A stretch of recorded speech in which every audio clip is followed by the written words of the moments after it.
I know you can't throw Joe Biden under the bus. Although if I'm Joe Biden, I would say throw me under the bus, right? Like for the good of the party. Right. Like why doesn't Joe Biden take one for the team? If Oh, and I'm Kamala, I think Biden gladly would do that. right? Like I think he would volunteer to do it.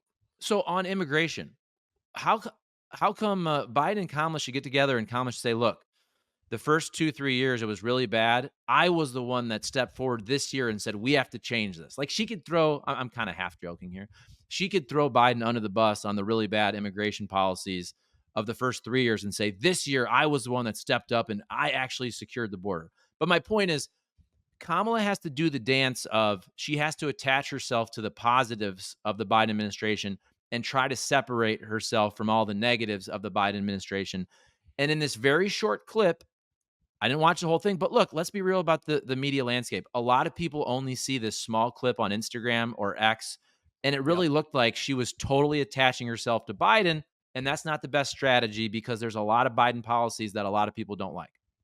Yeah, that question of her media blitz in the last few days where she's been all over the place, that's probably been the question and answer that's broken through the most because of the clips Yeah. where she was asked that question and her quote was, "Nothing comes to mind." That's what Okay. she said. And here's the thing, this to me goes back to the lack of practice reps because that's a pretty obvious question in some Sure. form. And so you should have a little bit better answer than that. Like again, I watched some of her interviews. She's overall fine. She's nowhere near the disaster that Trump makes her out to be. And I'll tell you what, he's I would say worse in interviews than she is. I mean, he can't keep a single train of thought on any answer. But she leaves some answers on the table. There's no question about it. And I think it's a lack of reps. Like for instance, how could you answer that question if you practiced it, right? Because you know it's probably coming. You could say something like, well, Joe, I have agreed with the policies of this administration and supported them. But going forward, I have a little bit different view. And in fact, I mean, it's a small one, but literally one that her campaign has put out is she has a different plan on taxing capital gains and unrealized gains. She has a much lower proposal to do that rate than Biden did. That's a difference. She could come out and say, look, I have a difference in how I would tax unrealized gains. And I believe in the premise, like Joe Biden, of taxing the very, very wealthy in this country. But here's how I would do it a little bit differently.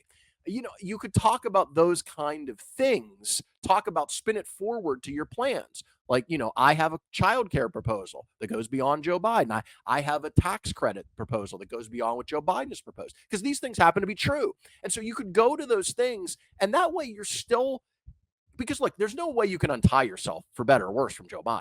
I mean, you've Yeah. been his vice president for 4 years. So you want to embrace some of the things that have gone well in the Biden administration, the accomplishments. But I think there is an area there to straddle that line a little bit better. And I think that it just shows, A, that she's not Barack Obama. We know that, right? But B, they haven't gotten the reps that she should have had to practice so that she is ready to nail a question like that you know is coming.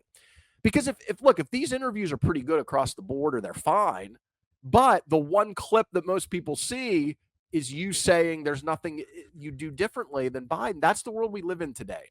It just is. Most people are not going to sit down and watch the 30-minute interview or I don't even know how long the Howard Stern one was, probably an hour plus. Most people are not going to do that.